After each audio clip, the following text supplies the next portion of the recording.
So at the studio with Kitchen Theory today, we have Dr. Alka Patel, a health and longevity expert and consultant. Thank you for joining us. Lovely to be here.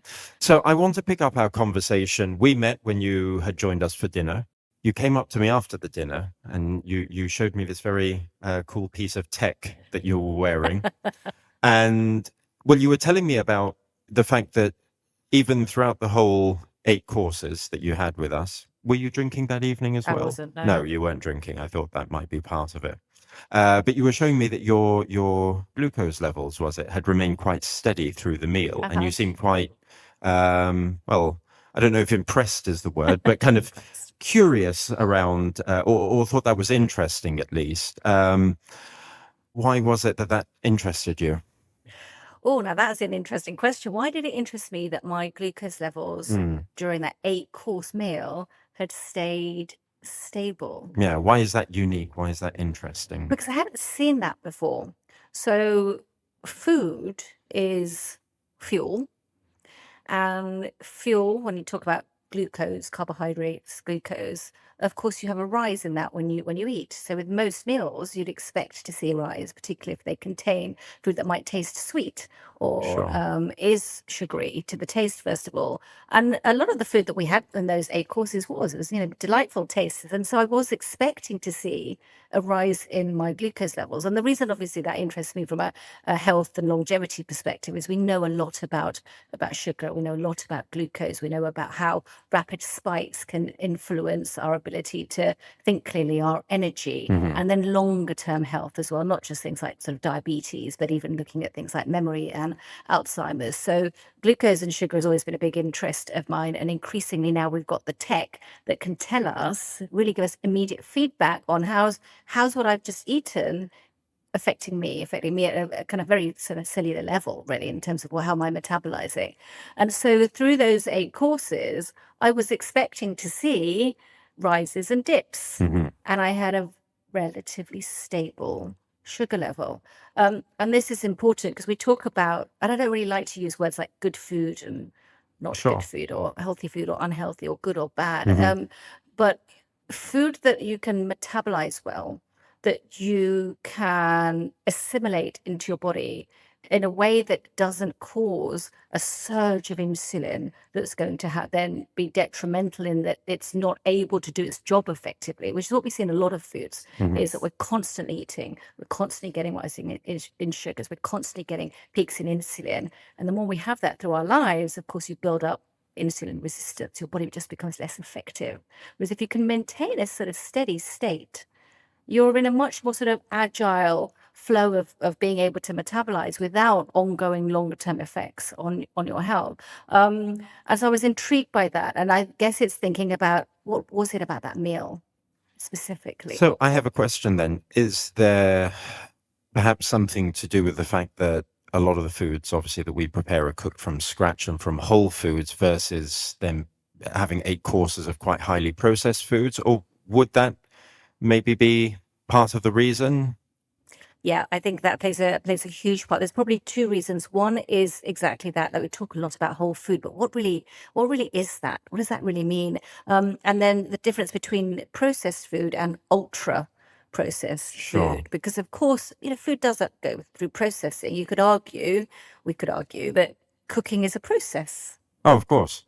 Well, I guess to some degree, even things like, butter, bread, all these vinegar, oils, all these things are processed foods. But I guess then, well, could you, for those who aren't familiar, what is the difference between a processed food and an ultra high processed food? I mean, I know the definition's kind of in the terms, but just for those who aren't familiar, what is the difference? I think it's more about the context behind why food is processed. So ultra processed food has a manufacturing process behind it with the intention at that consumer level that it is consumed and for monetization.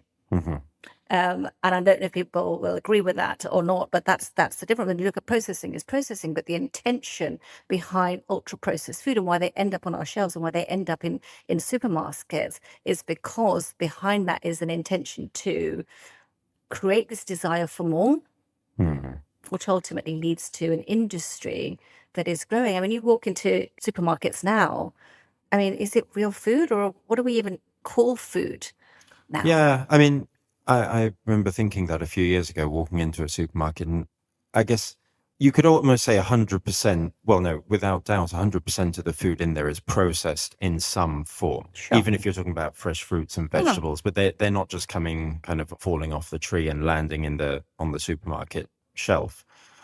And I guess the problem is that you tend to find ultra high processed foods tend to be more affordable. They tend to target a broader palate and are typically processed with a lot more sugars, fats, salts. But then on the flip side of that, a lot of kind of what are touted as being healthier kind of food products, especially when you, and I don't see this is where I think people confuse, let's say, vegetarian and vegan foods as being healthier. But the problem is a lot of those foods are, very highly processed. And my understanding, at least, and correct me if I'm wrong, is one of the issues with ultra high processed foods is that in a whole food that's, let's say, been untampered with, you have all the nutrients, minerals, and vitamins that you need within it, and that these come as part of a food matrix.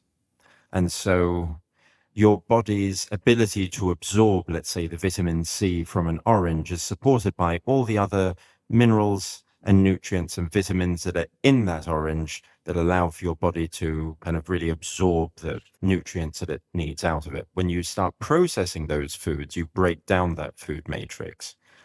And even though a food may have certain vitamins, minerals, nutrients in there, but that doesn't necessarily mean that your body will be able to absorb them in the same way it would from an unprocessed food, Yeah.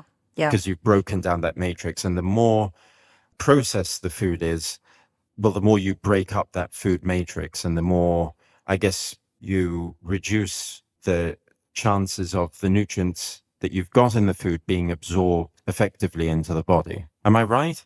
So in theory, yes, the theory is great, and there's science that backs that up. And the whole idea that you aren't what you eat, you are what you absorb, Right. is very true. But the important thing is really to put it to the test. Hmm.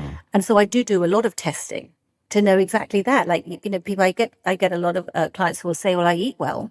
And then I'll test, and there's this huge deficiency in vitamin C and the B vitamins and all those nutrients. And those are essential. They're essential cofactors for our energy cycle. So even when you feel that you eat well, are you eating well enough to not just absorb the food, i.e., you need to break it down?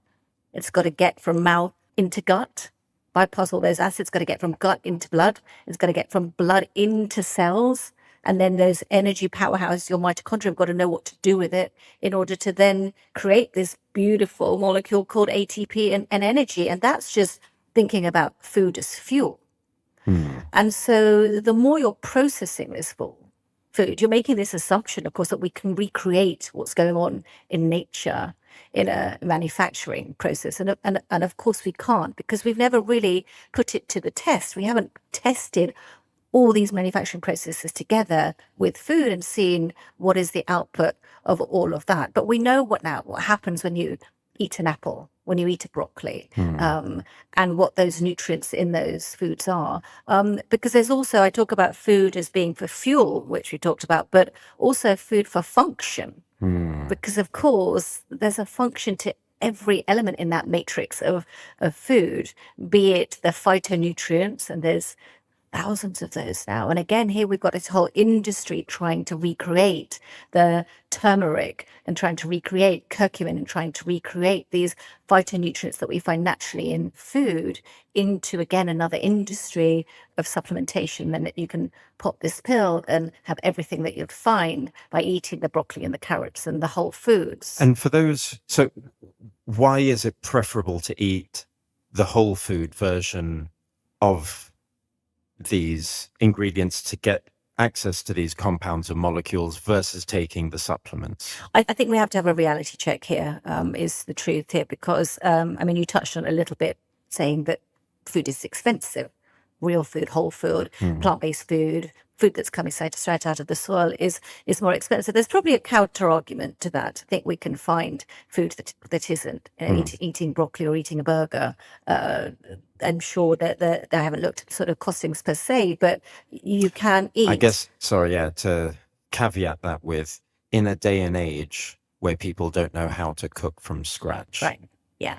Yeah. Because that's probably important. Because there's another important factor that comes in, which is time. Sure. Right. Yeah. So I think when I say we have to have a reality check, I mean, we do have to have a reality check in that there's the time involved in cooking. It's a craft and an art. And I saw this when I came to here and to dine with you, is that spending that time on a craft in today's 24/7 world is difficult, and setting that expectation as well that we should all be doing that is a tough one. So I do believe making it easy for people to get nourishment and to get nutrition is super important. And yes, the supplement industry plays a big part in that. So I think it goes a long way to support people's nutritional needs. But it's in the language, it's supplementing. Well, that's exactly how I feel about it, because I think if you're deficient in something, iron or zinc or vitamin B12 or whatever it may be, then I would understand why you would take it to supplement your diet in some way. But the preferred way of accessing these nutrients surely should be to consume them through whole foods rather than taking them as supplements. But now supplements are made to be almost like, even if you're eating a healthy diet, you still want to be supplementing it with these various kind of macronutrients. Again, I come back to what I said earlier here as well, which is about the testing, because I think what happens and what I see time and time again is people very blindly making choices. And we're not living in a time when we need to make blind choices about every decision about what goes in our mouth, because what's at the end of our fork is a choice. And when we approach that blindly, I walk into a supermarket and blindly choose food or eat what's quick, we eat more for convenience, by making decisions based on cost. What if instead we chose to eat depending on what our body really needed? And your body can tell you what it needs, and it can tell you in the signals that it's sending, these very soft signals that will tell you, but we need to pay attention to those, or through testing, fingerprint testing, urine testing, blood sampling, to know exactly, like you said, what are you deficient in and what are you proficient in. You don't stop what you're doing now because you've got these amazing levels of magnesium and vitamin A and all your B vitamins that are supporting you. But here, listen, you're missing out on this ingredient. This nutrient either isn't in your food or you're not absorbing it. So let's supplement and support that as well. And I think the more that we start to do that, the more we start to understand the information that food is able to give us and that we can now extract from our bodies. I'd understand if this was 18th century where it didn't have access to information, but hey guys, let's access the information that we've got. Sure. This is an amazing time to be alive and be able to use that knowledge, right? Yeah, I guess, what's interesting is that you hear quite often this idea of, food as medicine. And I've never quite agreed with the sentiment. And I guess my point is, if you're really sick, you want medicine. Chicken soup isn't going to quite cure certain ailments, right? But having a good diet is the best form of insurance against getting sick in the first place. But you touched on this a moment ago when we talk about kind of good and bad foods. And I guess there's so much misinformation out there, and you can find, someone who'll back up any theory you have about kind of dieting or supplementing. So how do you advise people on trying to find what works for them, a personalized, not diet in the sense of weight loss, but diet in the sense of lifestyle? Right. And I love that you're even using the word diet, because for many people that conjures up images of restriction. I'm on a diet. But when you go back to diet and dieta and what it means, it's exactly that. It's way of living. That's what dieta means. And it comes from that. So zoning in on your lifestyle, the way you live, the way you style your life is super, super key. And when I think it comes to conversations about food, it's always useful to start with that sort of end in mind, that goal. Like if I want to have a conversation that changes what I eat, when I eat, how I eat, why I eat. I need to understand why I'm doing that in the first place. And I find that's the most useful thing when it comes to food, because everybody has different reasons. People may want to change how they eat because of weight issues or wanting to change weight. Some may want to feel stronger. Some may want to have more energy, greater ability to think clearly, have more get up and go, look different, feel different. So what is the goal? And once you've established what that is, understand the reason for that. Because again, I think the biggest thing in diet culture is the whole roller coaster, right? The ups and downs, the lose the weight, the gain the weight, the feel energized, feel de-energized. So again, if you start with strong enough reason for why you want to change in the first phase, the stickability, which I love that word, stickability, is going to be very, very high. And then you can make choices. And this is personalized. This is about personalized medicine. And we'll get into the sort of medical bit of it in a moment, I guess. But the personalization of it is so important. And when we're surrounding by, I mean, I think not a day goes by when somebody doesn't have something to say about what you eat. Someone's got a comment to make. Everyone's noticing what each other are eating. And I think that's tricky. And even in the social media world, now it's you just scroll through pages and pages of beautiful looking food that you've got no hope in hell of conjuring up in your kitchen at home, right? Yeah. And yet people seem to make it so easy. And then there's the whole don't eat this and do eat that. And before you know it, there's Yeah. confusion, which it comes back to just pause, tune into yourself. Why do you eat? Food for fuel, food for function. And let's not forget about food for fun, right? We've lost that. Let's Sure. just enjoy this, which is taking us back to what you're talking about in terms of food is medicine is, hang on a minute, is it? Because medicine, again, we associate with sickness. And for me as a doctor, I initially went into medicine for health. That young age of 18, I know it might sound very cheesy, but the idea that I could help people for Sure. me felt huge. And then I entered this system where health was actually about sickness, and healthcare is sick care. It's not healthcare. And I kind of felt I needed to take a big pivot out of that, because that wasn't why this young 18-year-old went to medical school. And I've So you moved have more of an away. interest in prevention rather than curing. Oh, well, even prevention, I love language. When you think about Yeah. words, even prevention, for me, it feels like we're running away from something. And who wants to spend life moving away from something? So trying to prevent. So health optimization. Yes, it's the proactive part, Yeah. right? It's not prevention, it's being proactive, really being that agent for yourself, being able to have agency about what you choose and why you choose it. And I think it's exactly that. It's optimizing your health from a position of knowing, not just guessing. And so really moving into what I like to call a self-care system, which is, hang on a moment, I'm waking up, maybe I'm not feeling great. What do I do? How do I take care of myself? And those remedies, those foods are going to be part of that answer.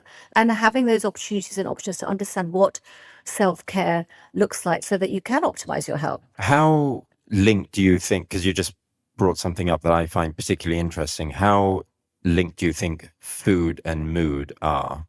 Oh, massively, like absolutely, hugely. You'll have probably come across the Smiles trial. Have you Yeah. come across the Smiles trial? I mean, reading this was one thing that really changed my management of my patients, but really also that understanding of why I really needed to move away from the sick care. So for those who aren't familiar, explain. So the Smiles trial was it's a trial which looked at people with depression. So depression is a mood disorder, not just having a bad day, but really feeling sort of pretty rough. And they put people into two different groups. So one group had a bit of advice about how to manage their mood, and both of these groups were on taking antidepressants. One group had advice, and another group changed the foods that they ate. And what did they eat? They ate predominantly whole foods, Yep. so vegetables. They did have meat. They had nuts and seeds, a mixture, but that kind of that freshness, that rawness of the ingredients.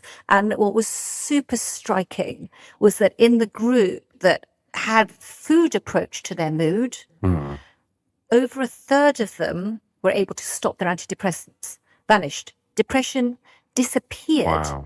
compared to the non-food group, only 8%. Wow. Over, I think it was a 12-week period. It may have been a little bit shorter or longer than that. And that is wow, is that suddenly we've got this connection between food and mood that doesn't need medication at all. And this was kind of a real revelation for me when I was a very traditional GP. So sitting in that chair, 10-minute consultations. I know you have depression. What do I do with that? Do you know what? Here's a pill. 10 minutes. I'll see you later. Come back and see me in 4 weeks' time. This will sort it out. And it's not that at all. Even depression, it's related to inflammation. It's an inflammatory condition. Your mood is affected by inflammation in your body. What triggers inflammation? What perpetuates it? Oh, hang on a moment. It's food. What about that? Is it processed food, ultra processed food? Yes. What happens if you start eating whole food, fresher food? The mood changes. And not just in the realm of having a diagnosis of depression, but we'll all have noticed this on a day-to-day basis, how our mood changes quickly, very immediately, depending on our food environment. So our body, from what I understand, can't synthesize. So if you think of dopamine, oxytocin, serotonin, and these kind of neurochemicals that we have swimming around, your body can't synthesize serotonin out of nothing. And it needs, obviously, foods that contain the right chemicals. Let's say, I think for serotonin, it's tryptophan, that it then can convert into serotonin.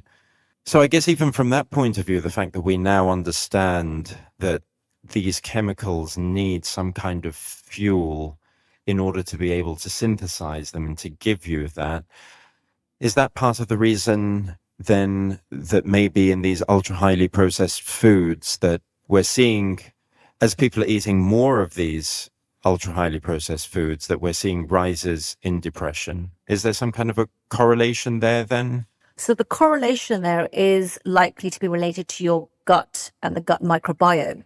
Right. So not just the foods that contain this ingredient tryptophan, and that direct correlation to serotonin. But remember, we've got trillions, gazillions of bacteria, fungi, parasites in our gut. Yeah. That outweigh our genes. The genes that we've got from the bacteria in our gut outweigh our own human genes. When they're there for a purpose, we now have a very symbiotic relationship with these bacteria. And of course, if we feed them the right fuel, they'll make for us what we need. And the fuel that they need is fiber. Right. So the more fiber you're able to give your body, the more really it's a substrate then for your gut microbiome, your gut microbes, to make for you the very substrate that you then need, one of which is serotonin, lots of short-chain fatty acids, all of these things that have components in them that are essential for us, and you're not going to find those in ultra-processed foods. So a lack of fiber in one's diet could be a determining cause as to how well you're able to absorb the nutrients, minerals, and vitamins that you need from foods in general.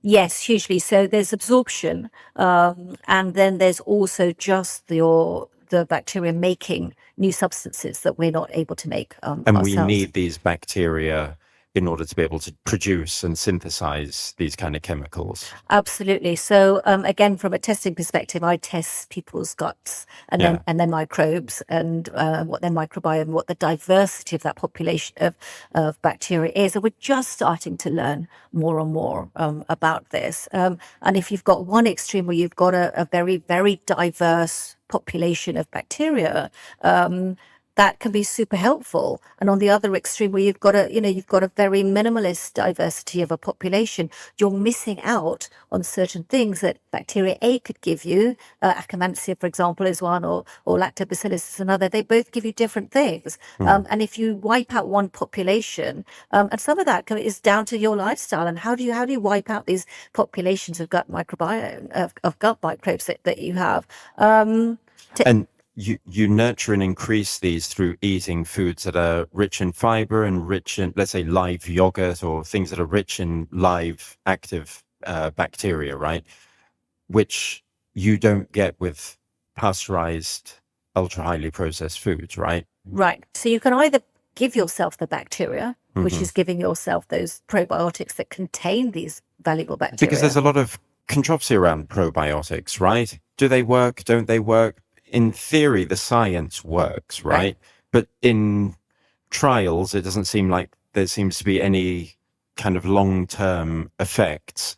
Why? Why doesn't that seem to work? So if we go full circle to what we were saying before, it's not just what you eat, it's what you absorb. Yeah. It's all in the absorption. Are these probiotics getting to where they need to get to? And of course, in theory, our gut is a very hostile environment. You've got this like bubbling acid in your stomach, right? Okay. You've got these teeth which are chomping down from the moment you open your mouth. So these bacteria have got to bypass all of that to get to your small intestine, which is where the magic happens.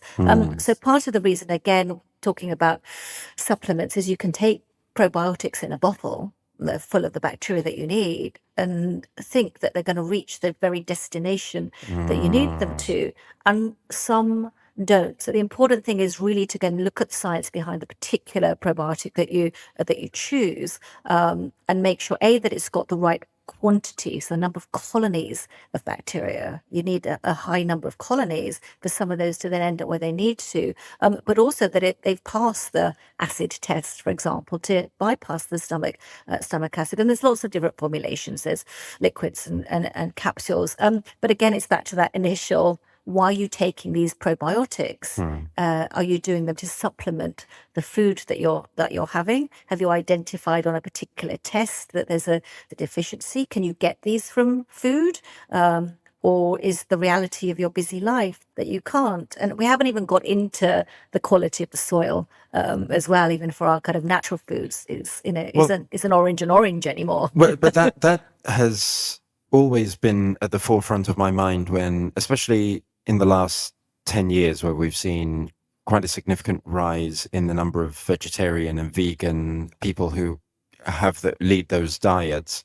And I guess I see that being a chef, that I can directly see the number of intolerances, allergies, and dietary preferences around being vegetarian and vegan have just increased dramatically over the last 10 years. When I first started out as a chef, you had a few peanut allergies, which seem to have disappeared. There's very few peanut allergies nowadays that we come across anyway. But that used to be the main thing, was a peanut allergy, or people may be vegetarian. And even that, you were looking at quite a small percentage. So when I think of leading a plant-based diet, or even being vegetarian and having a diet that leans more towards vegetables, I guess my question is, how nutritious are these ingredients that we are buying off the supermarket shelves? And if you are trying to lead a plant-based or vegetarian diet, and you're consuming, or you're relying on these ingredients for your sustenance, Yeah, are they delivering? yeah. Which is why I'm not averse to supplements.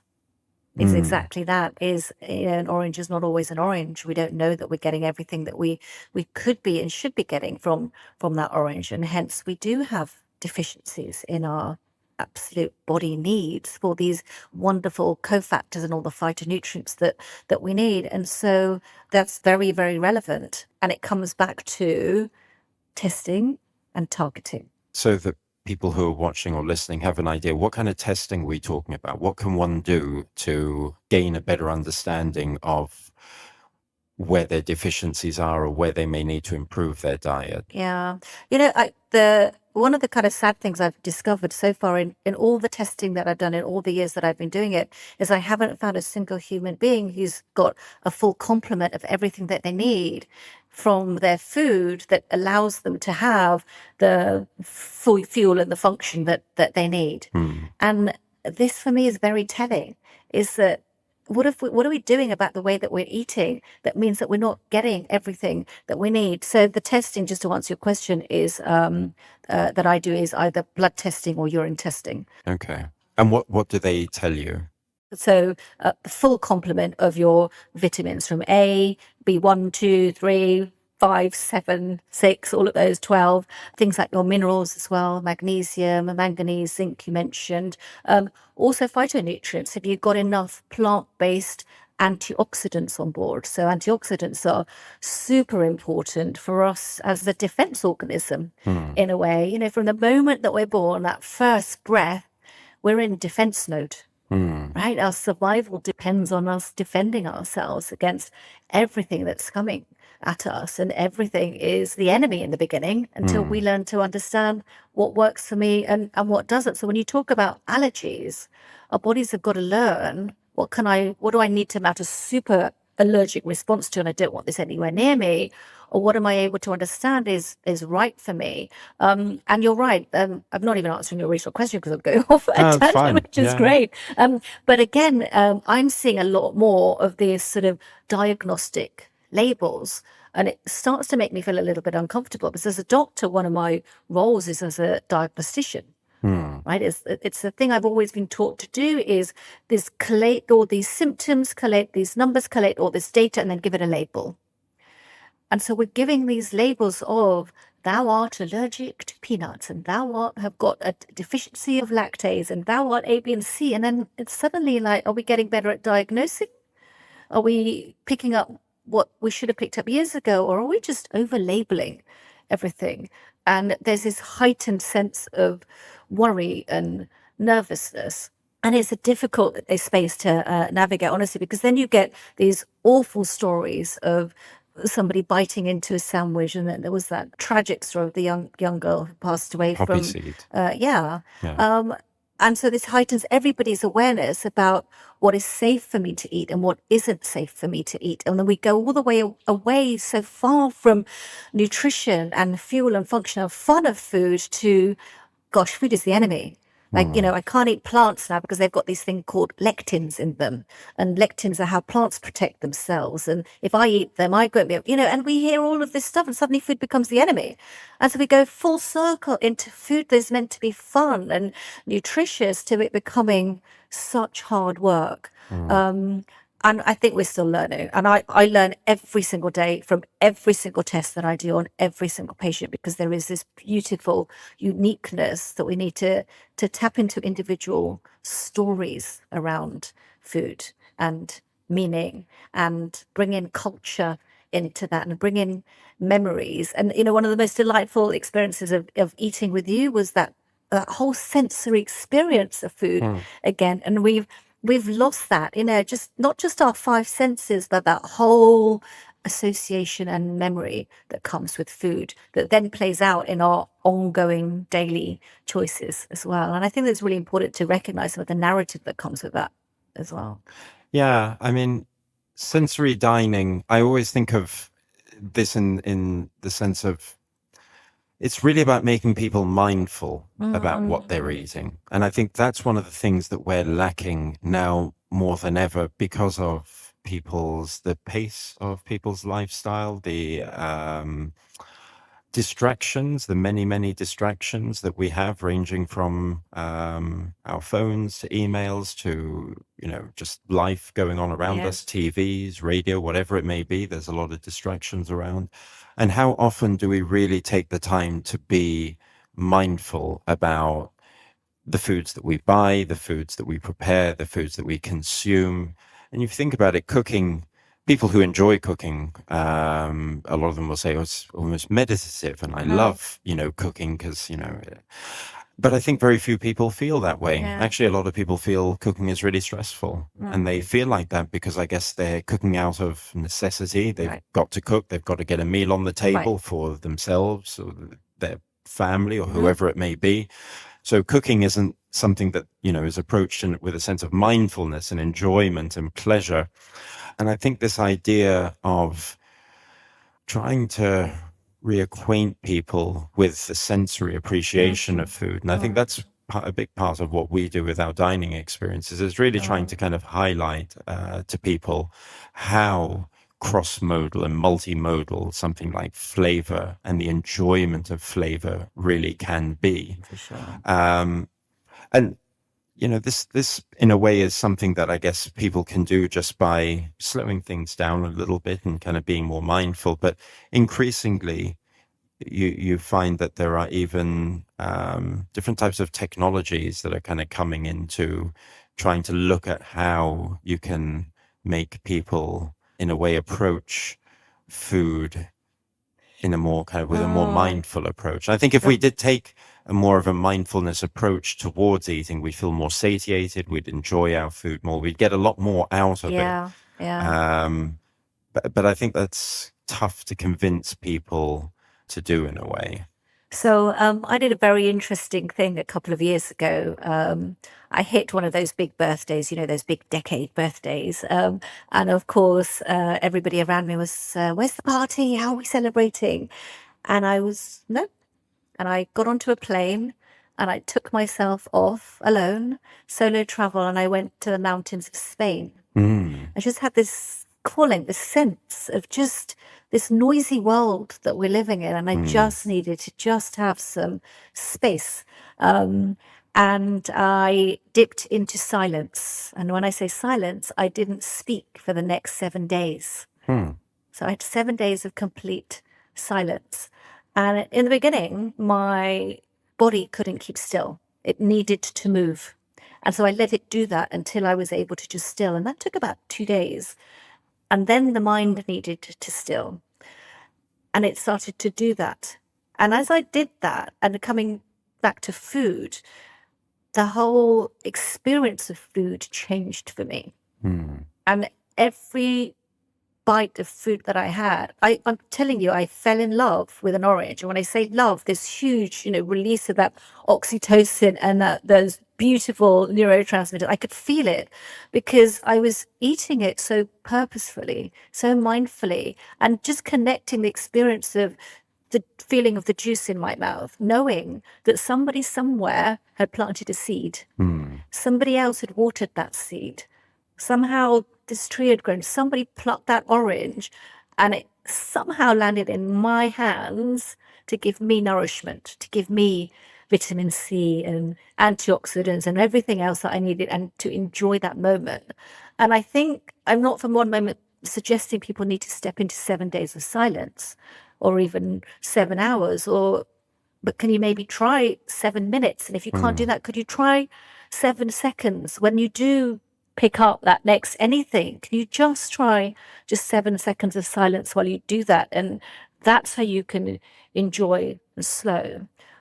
But I think, again, the lives that we live, we're not living in the mountains of Spain. We're not living under the trees anywhere. We're in these busy urban lifestyles that we live. But there is always space and there is always choice. And that experience of eating makes you have different choices as well. And just coming back to what you were saying about the sugar earlier, and I put sugar sensors on a lot of my clients. Nothing to do with having diabetes, nothing to do with wanting to prevent diabetes, but to raise that curiosity about what happens when I eat. And one of the things people struggle a lot with is cravings. So you're talking about dopamine earlier, and it's particularly cravings around sugary foods. And if you can have a more mindful approach to eating, what I've noticed is those cravings, they don't have a voice anymore. They silence. And it's sort of riding that crest of that wave of, I feel like I want to go and eat. I want to go and have something. I want that donut. I really feel like a piece of chocolate. I could do with a packet of crisps right now. It tends to be the processed stuff that we're then craving. If you ride that wave, that crest of that wave, what happens to any wave that we see, an actual wave? Eventually, the energy in that wave disappears and it settles. And it's the same with the cravings for food. Because if you can just be more aware, have that raised awareness of what foods do to you, what foods do for you, and enjoy that experience, that craving that, we all experience it, we can allow it to pass so much easier. And I think that's really important to realize in the busy, on the go, reaching for food sort of lifestyles that so many of us live at the moment. You mentioned using tech like the glucose monitors that you have on your arm. I also noticed you're sporting a ring there that looks like it's monitoring certain vitals. What is your thoughts on using technology as part of well-being? I think it has an important place. 100%. Again, back to this is the times that we're living in. And I talk a lot about blending innate intuition i.e. our body is sending signals to us. We've got intuition, we know. But blending that innate intuition with transformative technology, because the truth is we don't always do what we know. We know to eat well. Our moms have told us, eat more greens, right? Our parents said, go to sleep, darling, right? We've always been told, brush your teeth twice a day. Make sure you floss, right? Make sure you sleep well, right? Go walk every day, go and exercise, go move, go play, darling. And yet what we know doesn't translate into what we do.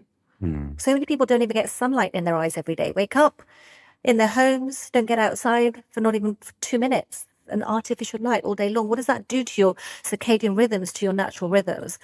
And this is where technology starts to play a really big part. Because just like I've talked about food needing to be fun, I believe health needs to be fun. Right? Health just feels like it's got such a heaviness about it at the moment because we're trying to do everything so right, or we're putting it on the back burner. Once I've launched my business, I'll deal with my health. But once my children are at university, then I'll look after myself. Or, there's just one more thing and then I'll deal with my health. And so because it feels like a heavy thing to have to deal with. And so I think it's really, really important in that context that we use what we have around us to give us the tool, to give us the nudge, to be the tool that gives us the nudge. And this is where technology plays a huge part. So even when it comes to being mindful or meditating, as we were talking about, again, most people associate meditating with, oh my gosh, I'm going to need to take half an hour out of my day and sit on some mat somewhere and close my eyes and try not to think about anything. Who's doing that? Let's all just raise our hands and listen, are we?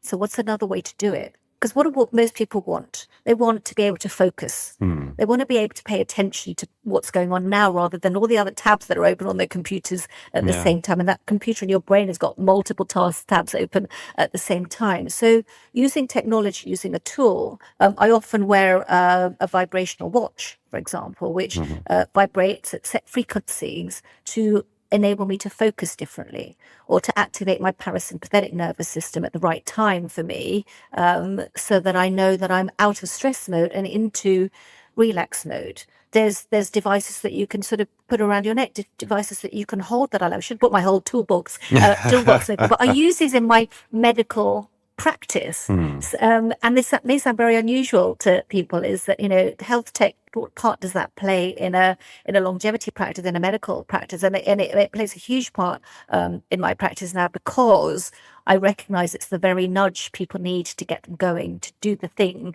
they know to do. So if you've got a habit tracker nudging you, sending you a signal to say, oh, you haven't been outside for the last 3 hours, why don't you pop out? You're more likely to do it than saying to yourself, I'll go out in a minute, I'll just go out when I finish this, I'll just go. So numbers nudge. I think data is crucially important. So bringing data and devices together allow us to make much better decisions. Okay, that's interesting. So it's rather than kind of depending on the technology to actually make you healthier in some way, it's using the technology as a kind of aid to facilitate better habits and to capture data that allow you to make adjustments to your lifestyle. That's interesting. Yeah. Okay. And what kind of devices? So you mentioned a few, but what would be the ones that you would say are the devices that everyone should have, that they should be monitoring? What metrics should they be monitoring on a daily basis? Yeah, that's a really useful question, because traditionally when it comes to sort of monitoring your vitals, for example, in medicine we talk about your heart rate and your oxygen levels, your temperature, your breathing rate. We talk about your sort of vital signs. There's a kind of new kid on the block when it comes to longevity and your vital signs, and it's one that's called VO2 and VO2 max. I've heard of these, but tell me more. And that's really about looking at the connection between your sort of cardiac system, your metabolic system, and your respiratory system. So looking at your lungs and breathing. And, again, breath is such a beautiful tool that we have that's so underutilized, that how can we now build in the tech that's going to tell us how our respiratory system is functioning for us. And it's a measure of how optimally you're able to utilize oxygen at maximum performance, which is which we need to know. And the reason it's important, again, looking at the research and the studies behind this, is people who have a below average level of VO2 max, compared to those athletes who've got very high levels, there is a huge difference in the mortality data between those. At least a 5 times higher risk of, unfortunately, dying if your VO2 max is low. And now we've got technology that you can measure your VO2 max. And once you know that, and if you show to yourself that, listen, I'm below average and I've got a 5 times higher chance of dying than someone who's even above average, guess what? Those numbers are going to make you want to do something. Sure. Right. And so that's kind of one of those sort of new vital signs. But I think the ones that we miss out a lot on tracking are related to sleep. Sleep gets so undervalued as essential part of our lifestyles that we sacrifice it. So many people will be scrolling on their socials at midnight, watching Netflix on the TV, or popping out that one last email, getting and sleep is the biggest tool that you have to optimize your health. Yeah, so I read Matthew Walker's Why We Sleep, and that had been spurred on by the fact that I've never had great sleeping patterns.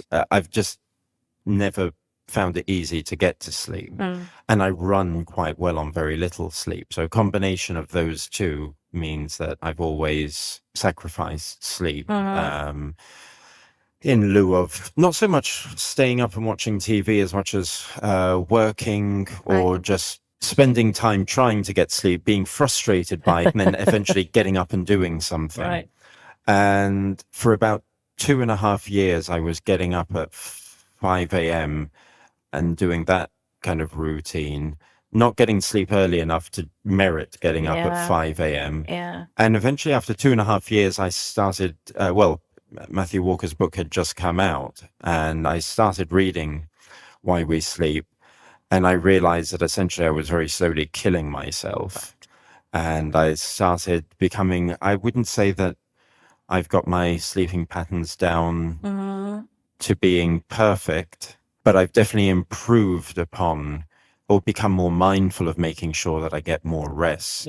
And not just more rest, but more quality rest, because I think that stood out to me as well as being really important. It wasn't just about kind of getting out a few hours sleep here and there. It was about the quality of sleep that you get and how that really does impact your focus, how it impacts your ability to perform on a kind of day-to-day basis.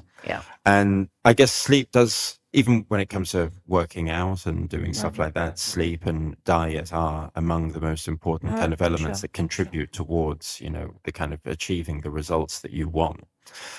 So how does one improve their sleep? How because that seems to me like something that's quite kind of difficult to do. So lots there. So I think the first thing is, and this is an error that I see happening quite a lot, is what you've just described, which is subjectivity. Subjectively, people feel I can get by. As you described yourself, I was just the sort of person who could get by on a small amount of sleep. And this is where then the objectivity needs to come into play, because we can trick ourselves into thinking we're okay, right? We really can. And this is why I wear the tech. I put the trackers on my patients. I'll encourage them to get the numbers that are measuring their sleep, because it's a little bit like, you ask any woman who's given birth, been through labor, had a child, been through all of that physical pain, and it's up, never doing that again. That is never happening again. And then, of course, you have another child because it's forgotten. Sure. And it says, and with sleep, it's like, God, that was a really bad night's sleep. I'm going to make sure that I just don't wake up feeling this awful again. And then you forget. And you go through the same patterns and you do the same thing again, except as you say, with sleep, it's got this long-term, massively detrimental effect on hugely shortening your life, but also not just your lifespan, but shortening your health span, so that those last 10, 20 years of your life are fraught with ill health. Alzheimer's is hot on your heels if you're not sleeping for at least 6 hours every night. And so in terms of getting into the quality of the sleep that you mentioned, tracking that, knowing whether you're getting deep sleep, are you getting enough of that? Are you getting enough dream sleep? Are you getting enough light sleep? All these different stages of your sleep, the different architecture of your sleep has got different functions, like we talked about with the food and the microbes in your gut. They've all got different functions. And so do all these stages in your sleep. So once you can track it, then you can zone into, right, what do I need to target here? Because again, another mistake is that people target the wrong thing. So let me give you an example of that. There's so many sleep rules out there, right? You've got to sleep in a dark room and not have any noise around and have a big gap between eating and sleeping, and make sure that your room temperature is right. Now, for you, is it all of that? Or is it one of those that is the key trigger for you not sleeping? And so we've got to pinpoint your action. And I did a TEDx talk some years ago, which was health is a verb, not a noun, because we've got to take action. You've got to be the doing. So you've got to then target what you do to the right root cause. Sure. So there's no point having blackout blinds in your bedroom and investing in that if the issue with your sleep relates to your body temperature. And it's your core body temperature that's too high because it turns out you're exercising late in the night because you're not one of these wake up early people, but you know exercise is important for you, so you'll do it before you go to bed. And then, of course, that raises your core body temperature, and you need your core body temperature to drop in order to fall asleep.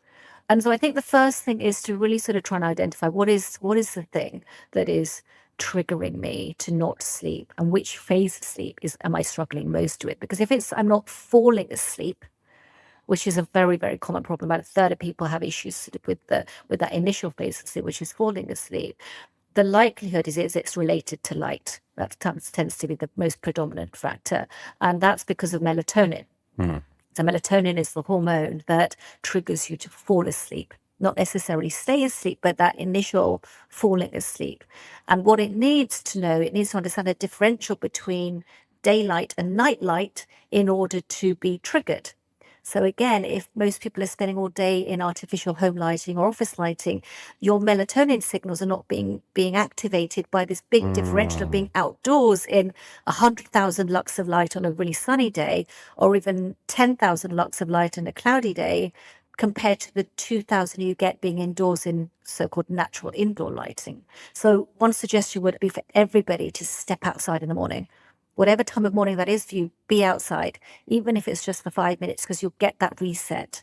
And then the opposite end of the day, of course, is avoid the bright lights. You know, we hear a lot about blue lights from phones, etc., triggering. And again, this is where the tech can come in. I've got groovy glasses that I put on my clients to block out those blue lights. And do they help? Of course they do. Ideally, you don't want to be on your devices late into the night. But of course, you know, like you're working, sending that last email. If that's important to you, then why not use some tech to support you in being able to do that better, so that when you do fall asleep, you are getting that depth and quality of the sleep that you need as well. I believe I've read somewhere as well, there are certain foods you can eat that help with the production of melatonin. Am I right? Yes and no. Okay. Again, is there a direct food that's going to stimulate your sort of melatonin production? I don't think there is. Magnesium plays a big part. Okay. So having sort of good levels of magnesium in your foods can make a difference in that. And again, we talk about sort of supplements. A lot of people will be reaching to get sort of increased magnesium glycinate, particularly to help them sleep better at night. So I have a question. As a doctor, how do you feel about this whole kind of idea of kind of coming down the line in medicine, this idea of personalized diets and prescription nutrition, and this idea, I guess, of food-drug interactions? So maybe having certain patients on a prescribed diet that in some way can potentially enhance the effectiveness of their treatment. Do you think this all sounds like things that will happen, or things that are in the pipeline that will come to fruition? Do you think this is a good thing? I think these things are already happening. It's not tomorrow's news, it's today's news. So I will test people's DNA. we were talking about sleep. I'd like to understand your chronotype. Genetically, are you predisposed to being a morning lark or a night owl? So if you're trying to force yourself to wake up and be part of that 5 a.m. club because everybody says you should be, that's the time to meditate, right? It's actually, if your genetic predisposition is the opposite, because ancestrally, billions of years ago, your line was the ones that stayed awake in the night to protect the cave, then why are you fighting that now, generations and generations later? What can you do to tap into how you're already made? And then that's where the food side of things come into it, is that how you metabolize, how you utilize food. Some of that does have a genetic predisposition. And we've now got agency over that because, oh my God, we can now understand our genes. Amazing feat in the last 10, 20, 30, 40 years that we can now read our own genetic code.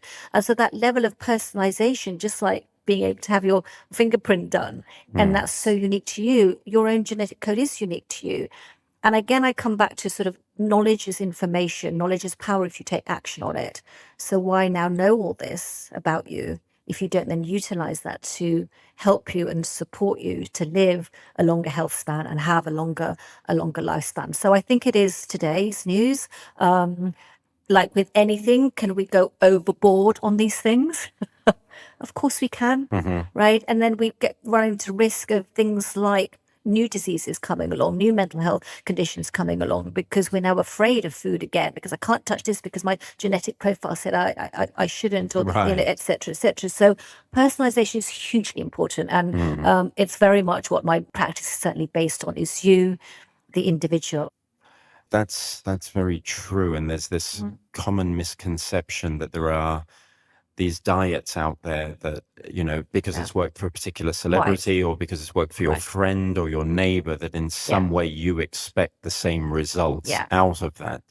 And personally, I think this idea of prescription diets that are tailored to the individual, potentially that could be quite effective in it's beautiful, supporting people with leading a lifestyle that optimizes their personal biology. Absolutely, 100%, which is why I've gone on to create what I call the health hacking code. And what that is about getting into your own personal control center, i.e. your biology, how you're made and how you function, and then taking that over so that you're making those decisions very individually based on you. And it's all around what I was talking about earlier, 3 parts, which is data, devices, and decisions. So using data to inform those choices. So how do you personalize what you do? You find out as much as you can about yourself. Like, imagine if that's what life was about. Life is about discovery, and where to start that discovery piece, but with you. What do you really know about yourself? And what can you find out about yourself? And some of that means going to sit in silence and listen to the chatter in your head. And some of that means actually finding out what's going on inside and testing it, extracting that data, and then using the devices, using technology to give you the nudge to do more, and making decisions with precision. Because the question is, when it comes to personalized care, well, how do you even know what that looks like? What's your strategy behind self-care? How do you take better care of yourself? And the best way is to do it with precise information that is just so connected to you that all those diet wars out around you, they can continue going on. You don't even need to step into the ring at all. If somebody says to you, don't eat that donut because your sugar's going to go up, well, hang on a minute. I know I'm okay, thanks very much right now. Okay, I'm making this choice on purpose according to how I'm made. Or if somebody else says to you, you know what, you need to be getting up and being part of the 5 a.m. club. Not me. You know what? I'm tapping into my genetics. I'm good. Thank you very much. And so it's all of that, but there's detail in that, so, and it's lovely when you get that piece, your eyes can light up, but you've got to approach it with this mind of curiosity. So what would be your top 3 tips for someone who's starting out and is interested in starting to take on more of a approach in their lifestyle that focuses on health and longevity? Where do they start? What are the low-hanging fruit? What's the low-hanging fruit? Oh my gosh, we talked about personalization, and now you want me to give you 3 tips. Just 3. Okay. This could Well, be, yeah, one that you mentioned that yeah, I think is really important is the yes, whole thing of getting out into sunlight. yeah, exactly. And I do think that connection with nature, I think there's something about just getting a bit of fresh air, getting out into the kind of natural light that I think is massively beneficial. That I think when you spend lots of time indoors and lots of time in the office and doing that, and I guess it depends on where you are. We're both based in London, and it isn't always a city that weather-wise encourages you to want to go out and get some, but nonetheless, that is still beneficial to do. So I'm talking more along those kind of broader lines of Yeah. what's good for us as people, and what would be the small, easy things that one can adopt into their kind of daily lifestyle that would potentially really support in getting them started on that journey. Yeah. So when it comes to longevity and living that sort of longer life, if we look at food, and we've talked a lot about what today, I'd like to encourage people to think about when and when you're eating, that sort of that eating window. Because we're living in a time when we could eat all day long if we wanted to, but when it comes to kind of longevity, that feast and famine triggering longevity genes are activated by having a shorter window within which you eat. So thinking about, if anyone's sort of very, very new to this, intermittent fasting or time restricted feeding, I prefer to call it time connected eating. It creates this better connection with your choices. Is just have a later breakfast or an earlier dinner. Just start to move those timelines by an hour each way and see if you can get to what feels natural in your lifestyle to eating within an 8 or 10 hour timeline. And that will make a huge difference, and very, very quickly, to you trusting your own body. Your liver's got you. Your gut's got you. You're not going to run out of energy. It knows how to support you, and it will increase your survival odds hugely as well. So that's kind of one thing when it comes to food. The other is exercise and movement. Is move every day. Just again, so many people that are sedentary. Life takes years off. The magic number here, from some of the research, is 3.5 hours. So you want to sit less than 3.5 hours in a day, and that adds on 2 to 3 years to your lifespan. Wow. So just do that. And when you are standing more, move more. This doesn't mean you've got to go to the gym for hours, but think about walking, and think about lifting heavy things. Just lift heavy things. It doesn't mean you've got to go weight training every single day, but if you can do, but just lift heavy things. We need muscle mass. We need strength, and that's what takes us into our golden years as well. Is sort of really being able to have that. We all lose muscle from the age of 30 onwards. There's risks of sarcopenia when your muscle mass really starts to really deteriorate. So that's huge in terms of longevity, metabolism as well. Third thing we've already touched on is sleep, crucially important. And a trick here really is to set your wake up and set your sleep time. And of course, we're going to be doing different things on different days. But if you can have a fixed wake up time and have a fixed sleep time, then that's going to, again, make a big difference to getting into your natural circadian rhythms. We are creatures of habit. We have clocks within us, in all of our cells and all of our tissues. So, let's support our bodies and our minds to be able to do that. So if you're going to set an alarm for waking up, set an alarm for going to bed, and also set an alarm an hour before that for preparing to go to bed. Because I find a lot of people will go from laptop, bed, or watch TV, bed, or, exercise, bed. No, like with any child you're trying to get to sleep, they're never going to shake them up in the air and go, right now, go to sleep. You you need that time. Wind down. Let the mind sort of find its space. Be mindful in that last hour. So those are probably kind of 3 key actions, which sound very simple in their nature. They do need the discipline behind them and the determination. And back to what I said earlier is, why do you even want to do this? Why are you even doing this? And then when it comes to testing, there's one test that I would recommend everybody has. And we haven't really talked about that a lot yet, but I'll leave with a little bit of intrigue around testing your age. Mm. Finding out how old you really are, the age of your cells, your biological age. Because if you're on this planet to live a happy life, to live a healthy life, and to live a long life, then you've got to know how old you are in your internal years in order to understand what that lifespan could look like. And that chronological age that we're so used to, the passport number, is not really how we're aging. So that's maybe a conversation for another day, but we can now test your age. And it's one of those key tests that I think everybody should have, as that nudge to do things differently, to that nudge to become younger in terms of energy and vitality, whilst we build that wisdom as we get older chronologically. And then one device that, again, I would highly recommend everybody just be curious, and that discovery piece about yourself, is to put a glucose sensor on. Okay. We've become so used to monitoring our steps. Yeah. Everyone's counting their steps, and I'm getting my 10,000 steps in. And that's made a big difference to people's mobility and motility, hugely in movement. And I think glucose sensors are the next thing that are going to shape the way that we energize. We're going to shape the way we choose food, look at food. And it's not just food that impacts on your sugar, it's sleep.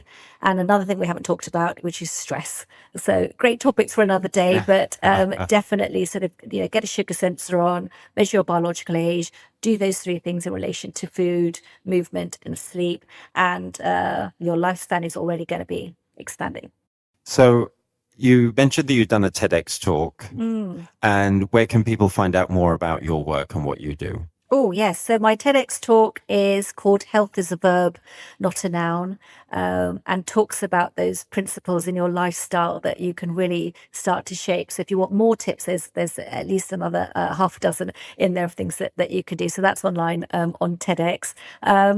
My work, dralkapatel.com, my website, is the easiest way for people to sort of look at my approach to health, why I made that shift from sick care to healthcare to self-care. There's a little bit about my own story on the website as well. And I'm offer complimentary consultations to anybody. So anyone who wants to just have a conversation about what next, or anything, then there's a way on the website as well to connect me. And I'm always on the socials as well, just putting out messages of health that matters. So that's Dr. Alka Patel UK. People can find me there, and love to talk. I think the conversations that I have, it's so humbling. Honestly, I can't tell you those two little letters in front of my name, the DR. I look at them as dedicated responsibility.